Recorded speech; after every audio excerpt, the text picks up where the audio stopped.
L'idée, c'est de pouvoir proposer une solution alternative là où le TGV ne peut pas. Paris-Orléans, il n'ira pas le TGV. Paris-Rouen-Le Havre, il n'ira pas non plus. Il n'y a aucun intérêt à ce qu'il y ait puisqu'il n'est pas rentable. Le transport d'aujourd'hui a ses difficultés et il faut y apporter des solutions. Et ces solutions, nous on est là pour les donner. Et donc il faut nous encourager et pas nous tirer dans les pieds. Nous sommes ici au Salon du Bourget devant le prototype fonctionnel du Space Train. Alors, ça paraît un objet bizarre, on dirait un avion sans ailes ou un train sans roues. Cet objet est génial, non pas pour ce qu'il est, mais parce qu'est-ce qu'il représente comme potentiel et comme accomplissement scientifique, technologique et son potentiel social et économique. Donc il faut voir au-delà de cet objet ce que ça pourra engendrer et quel avenir ça peut nous apporter. D'abord, c'est génial parce que c'est un train qui n'a pas de roues, donc il n'y a pas de frottement, il n'y a pas de particules fines, parce qu'il va utiliser le coussin d'air. Le coussin d'air, c'est quoi? C'est l'utilisation dans une technologie d'un principe physique qui s'appelle l'effet de sol. Les pilotes dans la Deuxième Guerre mondiale, qui n'avaient plus d'essence, s'étaient rendus compte qu'en volant très bas, au ras du sol, faisaient énormément d'économies de carburant, parce qu'il y a un espèce de moment de zéro consommation qui se produit, où il y a un travail qui se fait avec très peu d'efforts. C'est ce qu'on appelle le coussin d'air. Le coussin d'air aujourd'hui est utilisé partout dans l'industrie, même dans le Stade de France pour déplacer l'estrade, on utilise le coussin d'air parce que ça peut soulever des poids énormes avec très peu de moyens.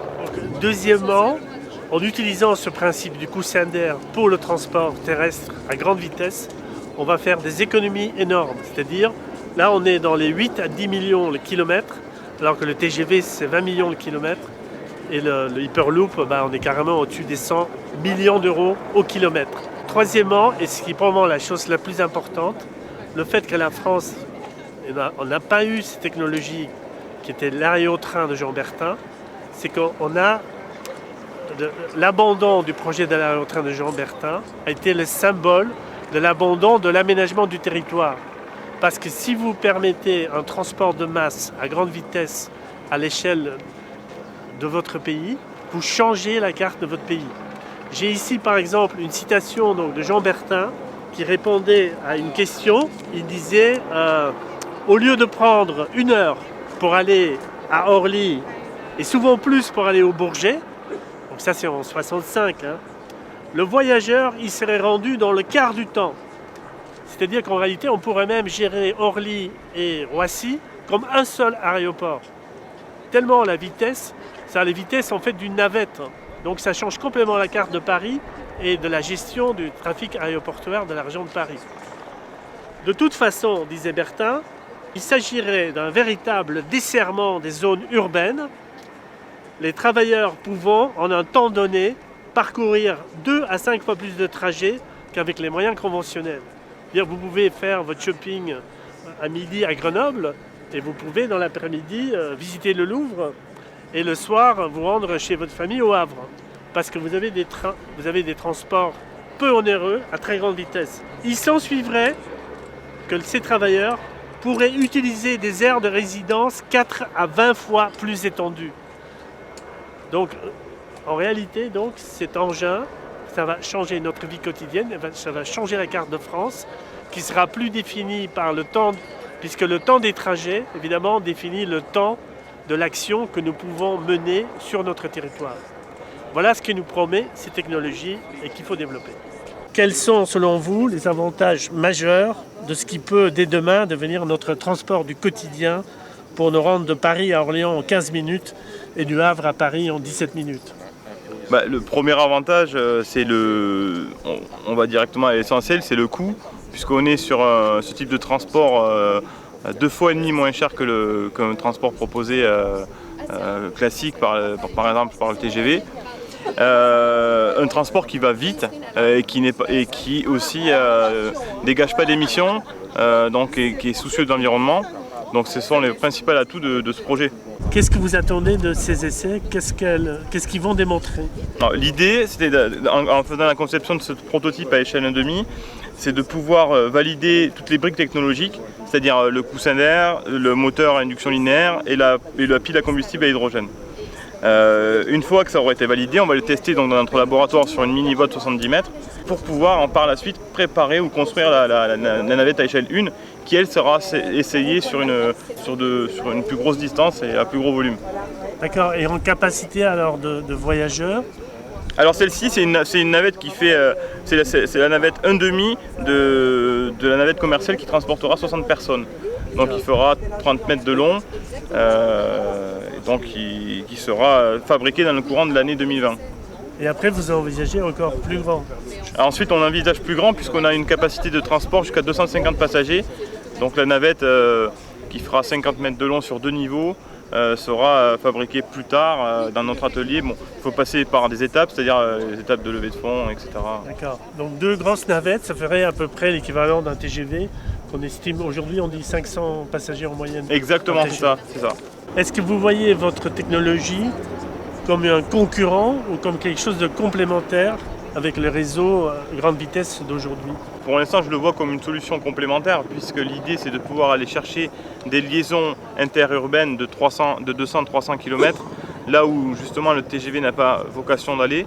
L'idée c'est de travailler en partenariat si possible avec la SNCF qu'on a rencontré déjà, qui sont venus nous voir et qui souhaitent qu'on va revoir début juillet pour éventuellement trouver un consensus de travail en commun. Donc pour l'instant on se positionne plutôt comme une solution alternative, pas comme un concurrent. D'ailleurs on n'a pas vocation à aller faire de la grande ligne, de la longue distance comme le fait le TGV, ou même comme le fait l'Hyperloop ou comme l'avion. C'est très différent du concept d'Hyperloop qui me paraît, où il y a très peu de possibilités de mettre beaucoup de monde. Qui me paraît un transport d'élite et non pas un transport de masse. Oui, exactement, l'Hyperloop c'est un transport qui est très très cher et puis c'est pas un transport qui a vraiment été dans la créativité puisque c'est le chicken sen et le maglev qui est dans un tube sous vide, dans une forme de c'est une capsule en fait, donc qui propose de transporter les gens à 1000 km/h. Alors sur le point de vue technologique c'est intéressant, sur le point de vue du coût, enfin, je veux dire 150 millions d'euros par kilomètre, sachant que le SNCF elle aujourd'hui coûte 25 millions d'euros par kilomètre. Je vois pas comment on peut proposer ce transport à des passagers, à des usagers. Pardon, et surtout enfin, voilà, et puis en plus on n'est pas du tout dans la même orientation de travail. Comment est-ce que votre projet a été reçu par le grand public, par les investisseurs et par les pays étrangers? Alors c'est très délicat parce qu'on a choisi d'être un projet français et alors il y a un côté on va dire intéressant sur le point de vue ingénierie, puisque la France elle est très reconnue pour son ingénierie et pour ses talents. Mais par contre pour l'investissement c'est un peu plus compliqué. Donc c'est pas trouver des fonds en France, c'est pas évident, c'est quasiment impossible. Donc on est toujours en train de se débrouiller. On a des ouvertures plutôt à l'étranger de ce côté-là. L'idée c'est de toujours rester en France pour pouvoir travailler ce projet-là. Mais en termes d'investissement, je crois qu'il se fera par des pays étrangers ou des sociétés privées. Ou des partenariats franco quelque chose. Vous attendez de la part du préfet du Loiret et d'autres de l'État français l'autorisation d'utiliser l'ancien rail de l'aérotrain de Bertin. Oui. Est-ce que ce dossier avance? Il avance doucement parce que ça fait déjà 2 ans qu'on a parlé de ce projet de ce projet de Space Train et de pouvoir réutiliser cette ancienne voie d'aérotrain. D'ailleurs, par ailleurs, on a payé nous-mêmes des études auprès du CEREMA, qui était un service de technique qui appartient à l'État pour savoir si la ligne était opérationnelle ou pas, ou si on pouvait la réutiliser. Donc les feux ont été verts de ce côté-là, mais par contre, ça ralentit sur le dossier puisque malgré un aval de la DDT, donc la direction départementale du Loiret et du préfet, aujourd'hui la propriété c'est la France Domaine qui en a la propriété, donc le ministère de l'économie, et aujourd'hui c'est le dossier avance à petits pas. Là, bon, je comprends qu'il y ait des soucis administratifs à régler par rapport à ça, et c'est tout à fait compréhensible, mais enfin, nous, de notre côté, on est une jeune entreprise. Une jeune entreprise, elle a besoin d'aller vite. On n'est pas comme un Dassault ou comme la SNCF, par exemple, qui ont le temps, eux, de patienter. Nous, on doit aller vite et aujourd'hui, c'est un peu long pour nous. Nous, ce travail-là, aujourd'hui, ça embauche 20 salariés. Ces 20 salariés, il faut continuer de les payer. Pour pouvoir continuer à les payer, il faut qu'on ait des fonds. Et ces fonds-là sont toujours en attente de savoir où on va pouvoir tester notre engin. Donc ça serait bien d'avoir une action un peu plus rapide, sachant que derrière, on veut recréer de l'emploi et redynamiser une économie et surtout une industrie, remettre un petit peu l'industrie française dans son engouement d'antan. D'accord. Voilà. Mais dans la réalité, ça... Vous allez bien? Très bien, et vous? On essaie de gérer les... D'accès, bonjour, ça va? Bonjour, ça va? Alors, bonjour. il y avait beaucoup d'élus qui sont venus voir le projet? On en a eu un, je crois. Bah deux, hein. Ça fait deux, ouais. Ramos. Ah, monsieur Jean-Michel Miss. Ah oui, Voilà. pas et, du Loiret. Ouais. non, et monsieur Fugui aussi, mais donc on avait rencontré sur les D'accord. problématiques hydrogène. Ok. Moi c'est Dubois, c'est ça? Dubois. Marianne, comme la République, Dubois. D'accord. Ah, vous ne pouvez pas vous tromper. Expliquez-moi là, comment ça... L'évolution? Pour l'évolution. Parce qu'on n'a pas encore eu d'évolution sur le plan, sur la ligne de l'aérotrain, on ne sait toujours pas comment on va pouvoir la récupérer ou si on va la récupérer. Le préfet avait donné son accord. Oui, il a donné, enfin, il a dit oui, mais c'est pas lui qui décide, hein. C'est France Domaine qui décide. Ah oui. Et France Domaine, je crois qu'ils veulent passer par un appel à projet. Donc ça va traîner, et nous, c'est pas bon. Pour l'instant, on est toujours évidemment intéressé par la ligne de l'aérotrain. Pour nous, c'est le plus simple, hein. Elle est déjà existante, il faut la remettre en état, c'est rapide. Mais on ne pourra pas pouvoir attendre 2 ans de plus, quoi. C'est pas possible. Donc on est en train de voir d'autres alternatives. Oui, mais vous restez dans le Loiret. Bah, pour l'instant, le laboratoire de Cercote va y rester, mais après les essais, je ne sais pas si on les fera dans le Loiret. Si vraiment il n'y a pas de possibilité d'aller plus vite sur la ligne aérotrain, que j'ai une possibilité d'aller ailleurs, ailleurs. Et vous êtes allé au ministère du Transport? Ah oui, je suis allé au ministère des Transports. On a rencontré Papy Nuiti, c'est le directeur de cabinet d'Elisabeth Borne. Par rapport à cette voie de l'aérotrain, ils vont regarder de leur côté, mais Villani nous a dit pareil, enfin tout le monde nous dit pareil, mais au final ça ne fait pas forcément avancer plus vite les choses. Hein. Quelqu'un qui voulait s'y intéresser, c'est Hervé Morin, puisqu'il a investi, la région a investi dans la Chatière, au Havre, Oui. pour faire la communication. Maintenant, ils ont besoin de quelque chose qui amène les passagers très vite au Havre. Voilà, c'est vous. Oui, mais Hervé Morin, justement, on a rencontré la région Normandie qui, eux, vont... contrairement au retour qu'on avait eu, on en était surpris parce qu'on s'est dit qu'ils vont nous cracher dessus. Oui, c'est bien qu'ils ont changé. Mais là, ils ont changé complètement. Ils veulent venir nous voir directement au laboratoire pour C'est super bonne nouvelle. pour pouvoir justement avancer sur le sujet et pourquoi pas trouver des solutions de travail sur la région de Normandie, quoi. Ils sont vraiment ouverts, ils sont très ouverts au projet. Bon, entre-temps, on avait rencontré le maire du Havre, mais qui n'est plus là. Mais en tout cas, la région nous a bien reçus, on a été vraiment bien reçus. On sent que... La région centre, elle vous a reçus aussi? Monsieur Bonneau, je l'ai vu sur le salon Vivatech, mais il n'est pas venu nous voir encore en laboratoire. C'est dommage. Après, je trouvais qu'il était plutôt agréable. Quand on l'a vu, il est venu nous voir, il était sympathique, mais il ne s'est pas positionné en venant directement nous voir, quoi. Et je trouve ça dommage. Le seul élu d'Orléans, c'est Montillot, quoi, qui se positionne un peu plus, quoi. C'est sur le Loiret, ça? Oui, j'espère. Je veux. Bien, écoutez, très bonne journée. À vous Très aussi. bonne poursuite. de vous avoir Au rencontré. revoir, monsieur. Au revoir, monsieur. Merci en tout cas d'être venu nous voir. Merci beaucoup. Merci à vous et puis À bientôt. merci. Merci beaucoup. Bon, si vous êtes élu président de la République aux prochaines élections, D'abord, je veux je bien... ne serai pas élu et je peux faire beaucoup plus en n'étant pas élu. Pourquoi? Parce qu'en France, on est un pays d'influence. Et l'influence joue plus. Et je pense qu'il y a dans le Space Train quelque chose qui est très important, parce que ça s'insère dans un créneau, et c'est là qu'est la question de l'influence. C'est quelque chose qui n'est pas opposé au TGV, mais qui est un saut d'étape vers le futur pour transporter les passagers très vite et en nombre qui peut être limité ou pas si limité que ça. C'est-à-dire entre, je sais pas, 60 et peut-être dans une autre étape 250, 260. Donc c'est là qu'il y a ce besoin dans une société moderne de transport rapide pour le faire au sol et pas par avion. Et avec le Space Train, ce qui est encore mieux de mon point de vue, c'est qu'on peut accéder aux gares. C'est-à-dire que le Space Train peut passer du mode poussin d'air au mode rail et passer sur les rails sur des distances relativement courtes et pas à une très grande vitesse et arriver dans les gares existantes. Donc on a une intermodalité pour le transport rapide de passagers sur des distances moyennes qui est exactement le besoin d'aujourd'hui, notamment pour Aropa, Paris-Le Havre-Paris. Paris et Rouen-Le Havre. Paris-Rouen-Le Havre, ouais. Paris-Orléans aussi. Paris-Orléans, c'est deux distances.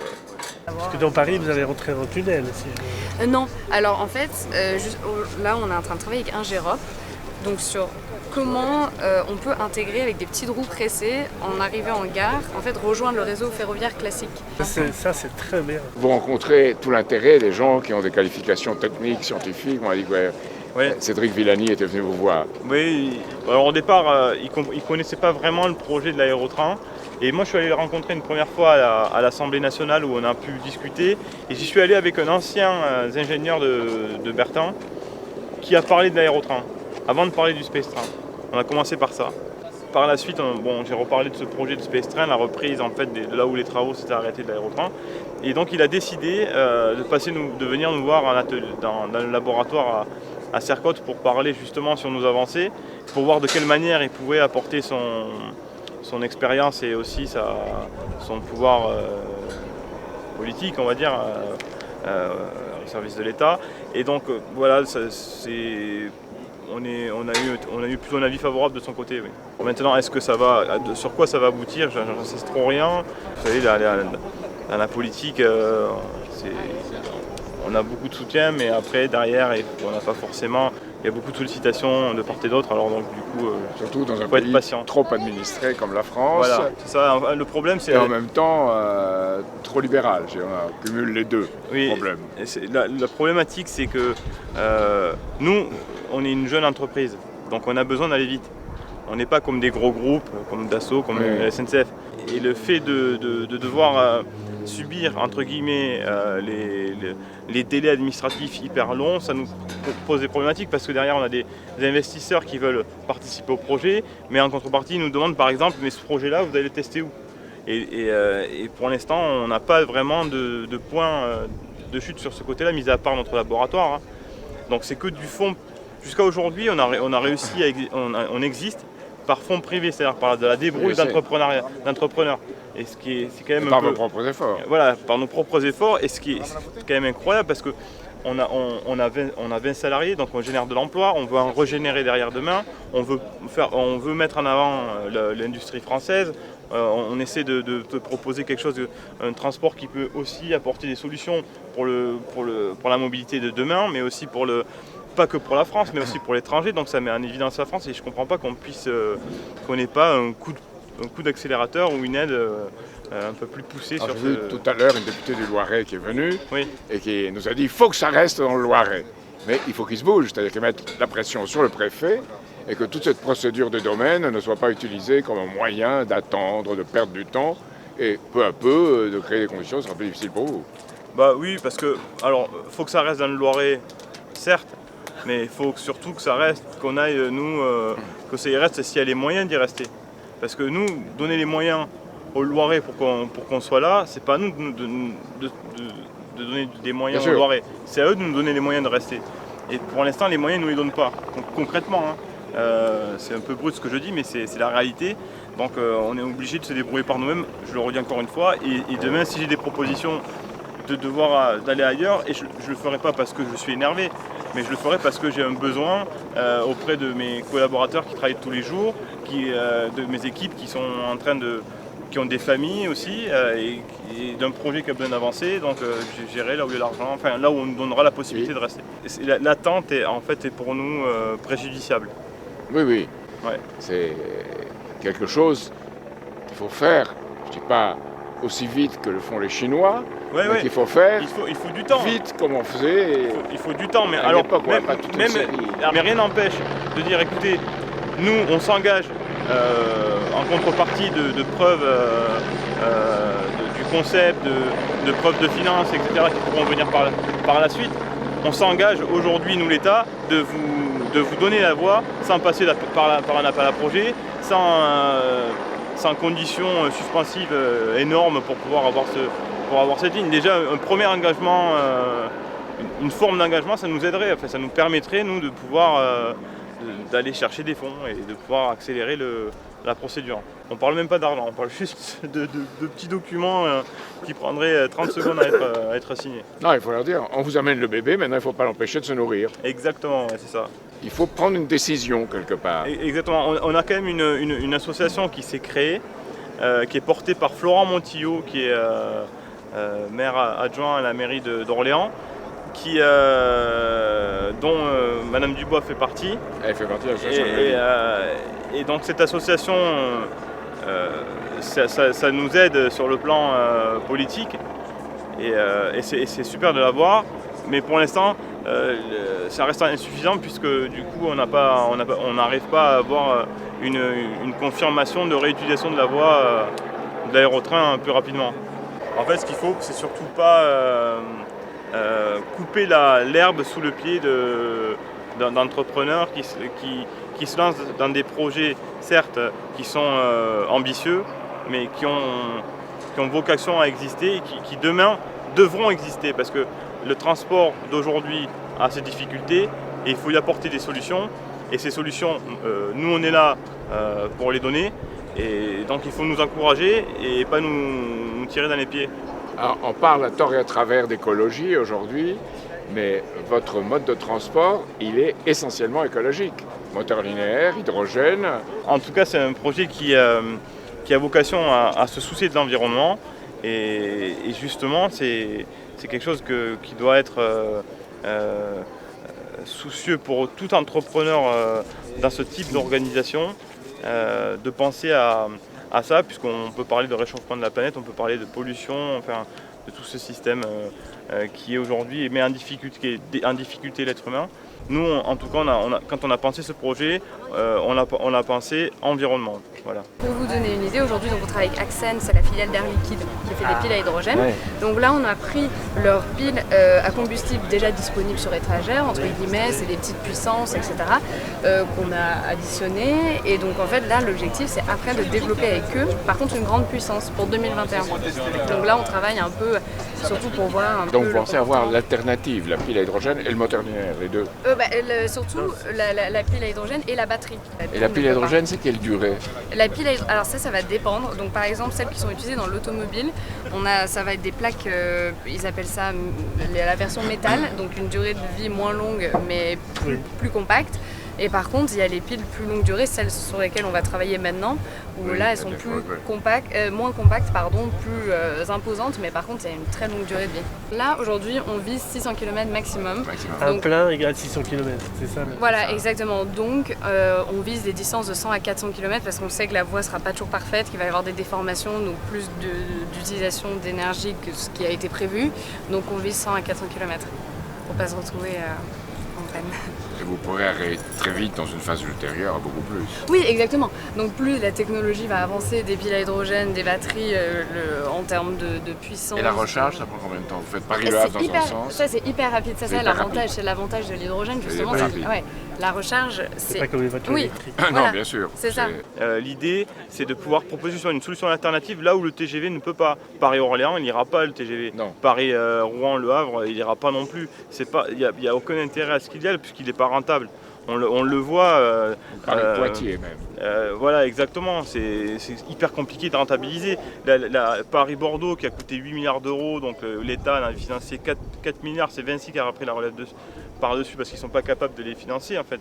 Et la difficulté, c'est que derrière, la SNCF, elle aussi, qui est une société à service public, ne peut pas donner des tarifs ultra chers. Il faut que ce soit un service donné au public. Donc la rentabilité ne se fait pas et ça crée de la dette. Donc après, c'est une société qui se retrouve à 50 milliards d'euros. On avait pensé, avant même de vous connaître, que, étant donné le domaine maritime de la France, l'importance de la Bretagne, l'avenir que ça représente, on avait pensé à un train sur coussin d'air qui ferait le tour des ports de Bretagne et qui ferait communiquer tout ce dispositif, et en même temps, il y aurait évidemment avec Rennes, avec l'intérieur, tout un dispositif intérieur. Et ça créerait, ça enrichirait une région comme la Bretagne, qui va avoir des problèmes si elle ne passe pas dans une économie du futur, parce qu'elle repose jusqu'à maintenant sur une économie qui a réussi, mais qui est une économie passée. Si on ne travaille pas le système des transports, si on n'apporte pas une solution, c'est les Chinois qui vont la trouver, la solution, ou c'est d'autres pays, peut-être, je ne sais pas, les États-Unis, ça peut être notre pays. Et en tout cas, je crois que nous, on a la capacité d'apporter cette solution pour la Bretagne, pour la Normandie, pour d'autres régions, et qu'il faut en profiter. Il faut, et puis en plus de ça, c'est quelque chose qui peut apporter solution dans le monde entier, et donc créer de l'emploi. Et c'est ça qui est important. Que le cœur intellectuel soit en France, pour qu'on puisse faire après des choses avec des filiales en Russie, en Chine, en Amérique du Sud, dans le monde entier. On a compris, nous, même avant de lancer ce projet, que les fonds, en France, on aurait des difficultés pour les avoir. Donc on avait compris ça. Mais par contre, ce qu'on a compris aussi, c'est qu'il y avait une ingénierie en France qui était intéressante, qu'il fallait aller garder et aller chercher. Donc on n'a pas l'ambition d'aller ailleurs. On a l'ambition de rester en France. Donc on va créer de l'emploi en France. Donc il faut nous aider pour ça. Tous les fournisseurs, les sous-traitants qui ont fait cette structure, qui ont fait les coussins d'air, tout, c'est région Centre-Val-de-Loire principalement, et sinon c'était, je crois, région Normandie. Enfin vraiment, c'était que français. Donc on a vraiment fait travailler un maximum. En France, il faut se réveiller sur la recherche et développement. C'est-à-dire, ce qu'on paie les doctorants et les post-doctorants, c'est ridicule en France. Ils s'en vont en Suisse, ils s'en vont en Australie, ils s'en vont au Canada. Il faut aider à toute la recherche et le développement. Il faut continuer. Toute une politique qui est à refaire. Alors on a dit qu'il fallait la mettre en marche. Pour l'instant, elle n'avance pas beaucoup. Il faut la faire avancer. Il faut toujours faire avancer les choses pour le progrès. Voilà. Et ça, c'est un exemple. Space Train est un exemple d'une chose qui avance un bon pas. Voilà. Merci. Merci beaucoup. Avec plaisir. Voilà. Au revoir. On a aussi ouvert notre capital, donc aujourd'hui on est prêt à accueillir des fonds d'investissement sur le projet. On a pas mal de partenariats qui sont déjà réalisés. Maintenant c'est un peu plus dans la finance qu'on a besoin de collaboration. D'accord. Voilà. Écoutez, merci beaucoup. Vous faites tout le succès que vous méritez. Et merci. Que le monde a absolument besoin de gens créateurs et de l'optimisme que ça représente pour le monde. Merci beaucoup. Merci beaucoup. Merci.